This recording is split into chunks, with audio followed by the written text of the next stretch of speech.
નમસ્કાર વિદ્યાર્થી મિત્રો. હવે પાઠના છેલ્લા ટોપિક તરફ આપણે જઈ રહ્યા છીએ, જેની અંદર દેડકાના સંવેદન અંગો અને દેડકાનું પ્રજનન તંત્ર એના વિશે શીખવાનું છે. ઓકે, સંવેદન અંગો દેડકાના કયા કયા છે? તો આનું લિસ્ટ છે કે સ્પર્શ સંવેદી અંગ, એટલે કે જે અંગ દ્વારા એને સ્પર્શની સંવેદના અનુભવાશે.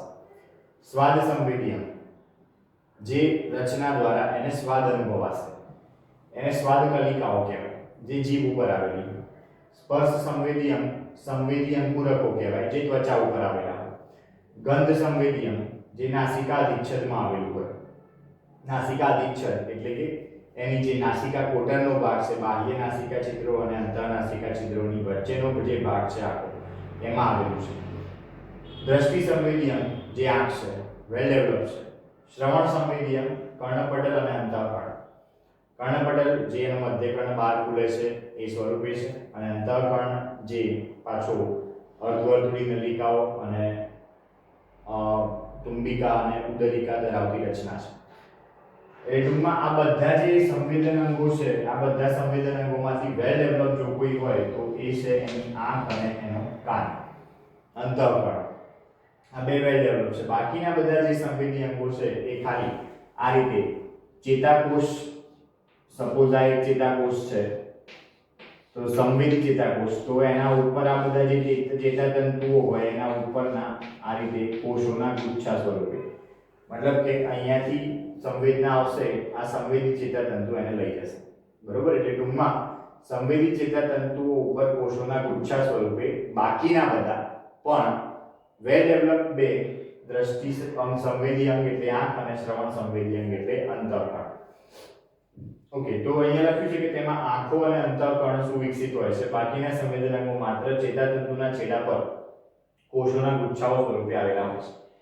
કોષોના ગુચ્છા સ્વરૂપે ચેતાતંતુના છેડા પર. દેડકામાં એક જોડ ગોળાકાર આંખો ખોપરીમાં આવેલ નેત્રગુહામાં આવેલી હોય છે. આ ખાડો અને નેત્રગુહા કહેવાય. દેડકામાં પણ આવો ખાડો હોય, બરાબર, ખોપરીમાં આવેલો છે.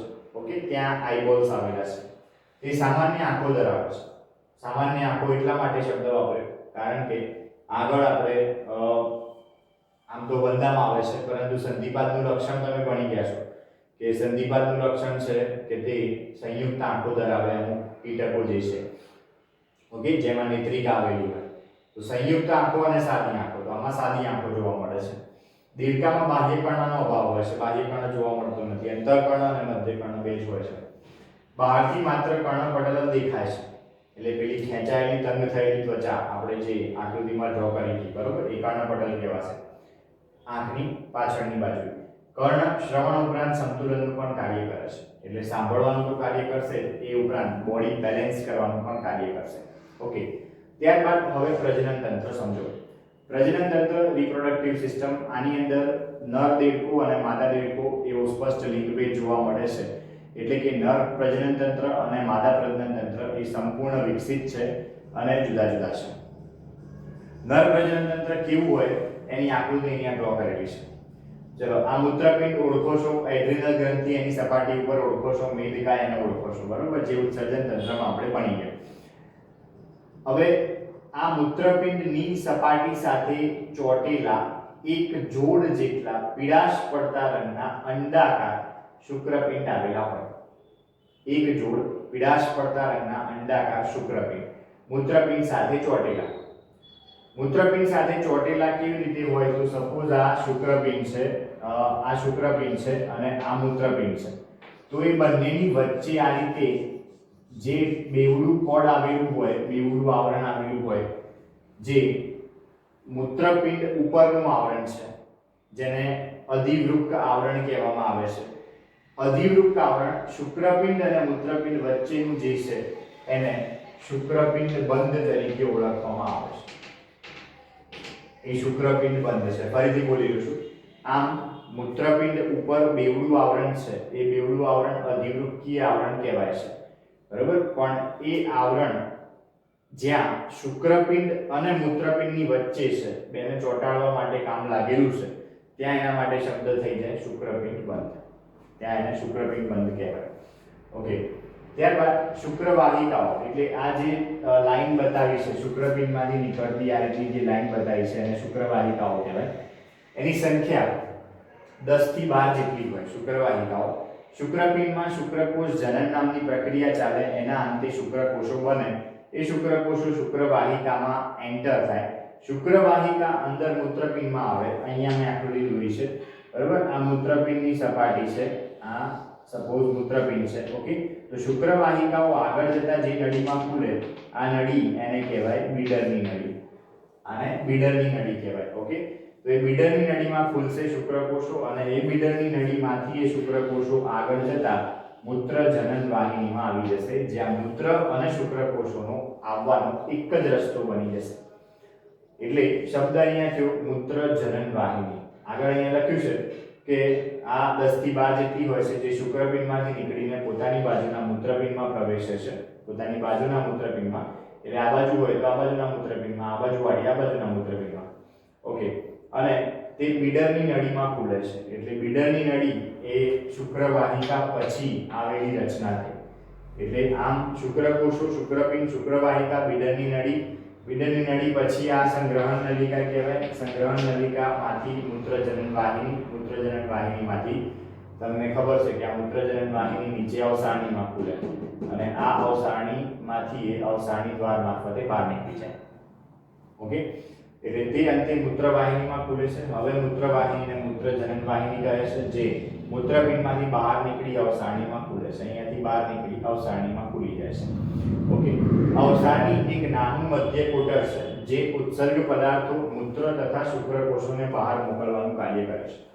એટલે આ એક કોટર જેવી રચના છે જેમાં આપણે જાણીએ છીએ તે પ્રમાણે ઉત્સર્ગ પદાર્થો, મૂત્ર, મળ વગેરે મૂત્ર અને શુક્રકોષોને બહાર મોકલવાનું કાર્ય તે કરે છે. ઓકે, શુક્રકોષોના વહનનો ક્રમ ખાસ યાદ રાખજો. શુક્રકોષોના વહનના ક્રમમાં પહેલું આવ્યું શુક્રપિંડ, શુક્રવાહિકા, બીડરની નળી, સંગ્રહણ નલિકા, મૂત્રજનન વાહિની, અવસારણી, અવસારણી દ્વાર શરીરની બહાર. ઓકે, તો આ નર પ્રજનન તંત્ર વિશે જોયું. હવે આપણે માદા પ્રજનન તંત્ર સમજીએ.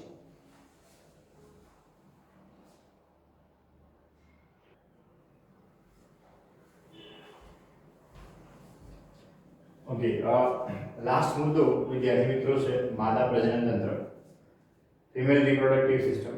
એને પણ પહેલા સમજી લો. તો માદા પ્રજનન તંત્રમાં આવેલા છે એક જોડ અંડપિંડ, એક જોડ અંડવાહિની. આ બે મુખ્ય અંગ છે.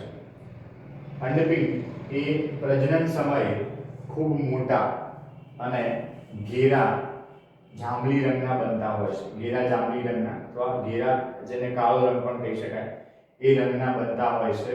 પ્રજનન સમયે ખૂબ મોટા બનતા હોય છે. એટલે પ્રજનન વખતે, પ્રજનન કાળ દરમિયાન, વર્ષા ઋતુ દરમિયાન માદા દેડકાનો ઉદરનો ભાગ એ થોડો ખુલતો હોય છે, વિસ્તૃત થતો હોય છે. ઓકે, આ અંડપિંડ એ ખૂબ મોટા છે અને અંડપિંડ એ મૂત્રપિંડ સાથે એક રચના દ્વારા જોડાયેલા છે, જેને અંડપિંડ બંધ કહેવાય. જે અગાઉ શીખ્યા આપણે શુક્રપિંડ બંધ. શુક્રપિંડ બંધ જેવી જ રચના છે અંડપિંડ બંધ. મૂત્રપિંડની ફરતે પેલું પરિવૃક્કીય આવરણ હતું, અધિવૃક્કીય આવરણ. એ અધિવૃક્કીય આવરણ સાથે કનેક્શન આનું જે છે અંડપિંડ અને મૂત્રપિંડ વચ્ચેનું અધિવૃક્કીય આવરણ બરાબર કહેવાય અંડપિંડ બંધ. ઓકે, પરંતુ એ માત્ર બાહ્ય જોડાણ ધરાવે છે, આંતરિક જોડાણ હોતું નથી. આ ધ્યાન રાખીશું ખાસ. અંડપિંડનું મૂત્રપિંડ સાથે માત્ર બાહ્ય જોડાણ હોય છે, બહારથી કનેક્ટેડ છે, અંદરથી નહીં. જ્યારે શુક્રપિંડ એ મૂત્રપિંડ સાથે અંદરથી પણ કનેક્ટેડ હતા. કેવી રીતે? તો શુક્રપિંડમાંથી શુક્રવાહિકાઓ નીકળતી હતી, એ મૂત્રપિંડમાં આવેલી બીડરની નળીકામાં ખુલતી હતી. અહીંયા માત્ર આઉટર કનેક્શન છે, ઇન્ટરનલ કનેક્શન નથી. ઓકે, હવે આ અંડવાહિની છે. અંડવાહિની એ બહુ મોટી નળી છે, જે ઓલમોસ્ટ અહીંયા ફેફસા આવેલા હોય, ફેફસાની નીચેથી ચાલુ થાય. દેડકાના ફેફસા એની નીચેથી ચાલુ થાય અને છેક એની અવસારણી સુધી લંબાયેલી હોય. અવસારણી સુધી લંબાયેલી હોય. અંડવાહિનીનો પહોળો ગરણી આકારનો શરૂઆતનો ભાગ એને અંડવાહિની નિવાપ કહેવાય. અંડવાહિની નિવાપ. ઓકે, અને નીચેનો આ રીતે પહોળો ખુલેલો ભાગ એને અંડાશય કહેવાય. આ અંડાશય આગળ જતા અવસારણીમાં ખુલી જાય. ઓકે, આ મૂત્રપિંડમાંથી જે નળી આવી જે મૂત્રનું જ વહન કરશે ખાલી હવે, એટલે એને મૂત્રવાહિની કહેવાય, મૂત્રજનન વાહિની ના કહેવાય. મૂત્રવાહિનીનું છિદ્ર આ એક આ બે અંડવાહિનીના છિદ્રો એક આ બે અને એક મૂત્રાશયનું છિદ્ર એક આ, એટલે ટોટલ એની અવસારણીમાં કેટલા છિદ્રો થયા? 5 છિદ્રો થયા. માદા દેડકાની અવસારણીમાં ટોટલ 5 છિદ્રો થયા. જ્યારે નર દેડકાની અવસારણીમાં આ બે ઘટી જશે એટલે 1 2 ને 3 છિદ્રો આવે નર દેડકાની અવસારણી. ઓકે, ચલો હવે અહીંયા પ્રશ્ન એ થાય કે આ અંડપિંડ એ અંડકોષો મુક્ત કરે તો એ અહીંયા સુધી કેવી રીતે પહોંચે? તો અંડપિંડમાંથી અંડકોષ મુક્ત થાય એ અંડકોષ દેહ ગુહાના અધિચ્છદમાં મુક્ત થાય, દેહકોષ્ઠીય અધિચ્છદમાં મુક્ત થાય અથવા તો દેહ ગુહાની અંદર મુક્ત થાય. દેડકાની દેહ ગુહાની અંદરની સપાટી એ પક્ષમળ અધિચ્છદ ધરાવતી હોય છે, એટલા માટે એ અંડકોષ એ મુક્ત થઈ અને આ રીતે ઉપર તરફ જઈ અંડવાહિનીમાં એન્ટર થાય અને આ પ્રક્રિયામાં મદદ કરશે નર દેડકો જે સંવનન એટલે કે સમાગમ માટે માદા દેડકા ઉપર સવાર થયેલો હોય છે અને એ માદા દેડકાના ઉદરને આ પ્રમાણે દબાવે. એના બે અગ્ર ઉપાંગોની મદદથી એ માદા દેડકાના ઉદરને આ રીતે દબાવે. એ દબાવે એટલે અહીંયા જે અંડપિંડમાંથી અંડકોષો મુક્ત થાય, અંડકોષો બધા ઉપર તરફ જઈ અંડવાહિની નિવાપમાં એન્ટર થઈ, અંડવાહિની નિવાપ મારફતે અંડવાહિનીમાં અને છેવટે અંડાશયની અંદર એન્ટર થાય. આ અંડાશયની અંદર એન્ટર થયેલા અંડકોષો આ રીતે ઘણા બધા અંડકોષો હોય, એક સાથે ઘણા બધા અંડકોષો, એના ઉપર સફેદ વ્હાઇટ રંગનું જેલી જેવું પ્રવાહી હોય અને એ અંડકોષોનો સમૂહ બનાવે આખો કે જેથી છૂટા પડી ના જાય અંડકોષો. વ્હાઇટ રંગનું સફેદ જેલી જેવું પ્રવાહી જે અંડકોષોનો સમૂહ બનાવશે અને ત્યારબાદ એ અંડકોષો અવસારણીમાં આવશે અને અવસારણી દ્વાર મારફતે શરીરની બહાર જશે. નર અને માદા દેડકા વચ્ચે પ્રજનનની પ્રક્રિયા કમ્પલસરી પાણીમાં જ થતી હોય છે. પાણીમાં બે પ્રજનન કરતા હોય છે અને પ્રજનન દરમિયાન માદા દેડકો એ પાણીમાં અંડકોષોનો ત્યાગ કરે, એ જ વખતે નર દેડકો પણ પાણીમાં શુક્રકોષોનો ત્યાગ કરે, એટલે અંડકોષ અને શુક્રકોષ એ પાણીમાં ભેગા થાય જેને બાહ્ય ફલન કહેવાય. કારણ કે જો માદાના શરીરની અંદર ભેગા થતા હોય તો એને અંતઃફલન કહેવાય, પણ એ માદાના શરીરની બહાર પાણીમાં ભેગા થાય છે એટલે આ ફલનને બાહ્ય ફલન તરીકે ઓળખવામાં આવે. ઓકે, એક સાથે 2500 થી 3000 જેટલા અંડકોષો માદા દેડકા દ્વારા મુક્ત થતા હોય છે અને હવે ઈંડા બહાર બન્યા, પાણીમાં બન્યા. હવે આ ઈંડામાંથી જે સજીવ બહાર આવે એને ટેડપોલ તરીકે ઓળખવામાં આવે અને આ ટેડપોલ એ દેડકાનું ડિંબ છે. ખાસ ધ્યાન રાખીશું, દેડકામાં પ્રત્યક્ષ વિકાસ જોવા મળતો નથી, દેડકામાં પરોક્ષ વિકાસ જોવા મળે છે અને આ પરોક્ષ વિકાસ એટલે રૂપાંતરણની જુદી જુદી અવસ્થાઓ, ડિંબીય અવસ્થાઓ. તો ડિંબીય અવસ્થાઓમાંથી પસાર થઈ અને આ ટેડપોલ જુદી જુદી રૂપાંતરણની અવસ્થાઓમાંથી પસાર થઈ આ ટેડપોલ એ છેવટે પુખ્ત દેડકામાં ફેરવાતું હોય છે, જેની જુદી જુદી અવસ્થાઓના નામ આવે. પહેલા ટેડપોલની અંદર અંતઃજાલર ડેવલપ થાય એટલે અંતઃજાલર અવસ્થા કહેવાય, પછી બાહ્ય જાલર ડેવલપ થાય, બાહ્ય જાલર અવસ્થા કહેવાય, પછી ખાલી પાછળના બે ઉપાંગ આવે, પશ્ચ ઉપાંગી અવસ્થા કહેવાય, પછી આગળના બે ઉપાંગ પણ આવે, ચતુષ્પાદી અવસ્થા કહેવાય અને છેવટે પૂંછડી હોય એ નષ્ટ થાય, ઉચ્ચ વિલોપન અવસ્થા અને એમાંથી નાનો દેડકો બને જેને બાળ દેડકો કહેવાય. એ પુખ્ત દેડકા જેવો દેખાતો હોય. ઓકે, એટલે ટૂંકમાં આ રૂપાંતરણની અવસ્થાઓ પછી આ આપણને પુખ્ત પ્રાણી પ્રાપ્ત થતું હોય છે. ઓકે, હવે આપણે એને અંદરના શબ્દોમાં સમજીએ તો માદા પ્રજનન અંગોમાં એક જોડ અંડપિંડ મૂત્રપિંડ સાથે અંડપિંડ બંધ દ્વારા માત્ર બાહ્ય રીતે જોડાયેલા છે, આંતરિક જોડાણ હોતું નથી. એટલે બુકની અંદર એક શબ્દ વાપર્યો છે કે તે મૂત્રપિંડ સાથે કાર્યાત્મક સંબંધ દર્શાવતા નથી, કાર્યાત્મક સંબંધ નથી. ઓકે, એટલે આંતરિક જોડાણ નથી. અંડપિંડમાંથી નીકળતી અંડવાહિનીની એક જોડ અવસારણીમાં અલગ અલગ ખુલી જાય છે. આ અંડવાહિની જે અવસારણીમાં અલગ અલગ ખુલી જાય છે. એક પરિપક્વ માદા એક સમયમાં 2500 થી 3000 અંડકોષો મૂકતી હોય છે. 2500 થી 3000.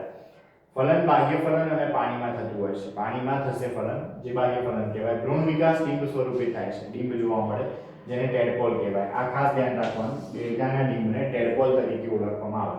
તે રૂપાંતરણની વિવિધ અવસ્થાઓમાંથી પસાર થઈ પુખ્ત દેડકાની અંદર ફેરવાતો હોય. રૂપાંતરણની જુદી જુદી અવસ્થાઓમાંથી પસાર થઈ એ પુખ્ત દેડકામાં ફેરવાતો હોય, જે અવસ્થાઓ મેં તમને કીધી, બાહ્ય જાલર અવસ્થા, અંતર જાલર અવસ્થા, પશ્ચૌપાંગી અવસ્થા, ચતુષ્પાદી અવસ્થા, ઉચ્ચવિલોપન અવસ્થા વગેરે. ઓકે, તો આટલી સુધીની માહિતી એ માદા પ્રજનન તંત્ર વિશે અને એના સંવનન અને ગર્ભ વિકાસ વિશે છે. હવે દેડકો મનુષ્ય માટે લાભદાયી પ્રાણી છે. કેમ? તો દેડકો એ બિનઉપદ્રવી પ્રાણી છે, બિનઝેરી પ્રાણી છે. એ કીટકોને ખાઈ જાય છે, અને તેથી પાકનું રક્ષણ કરે છે. ગ્રાસહોપર્સ, પછી અમુક ઉદય વગેરે જેવા કીટકો કે જે પાકને નુકસાન કરશે એને આ દેડકો ખાઈ જાય છે, જેથી પાકનું ઓબ્વિયસલી રક્ષણ થશે, એટલે આપણો ઇનડાયરેક્ટલી મિત્ર થયો. તે પર્યાવરણીય સંતુલન જાળવી રાખે છે, કારણ કે નિવસન તંત્રની આહાર શૃંખલા અને આહાર જાળ માટે તે મહત્વની કડી છે.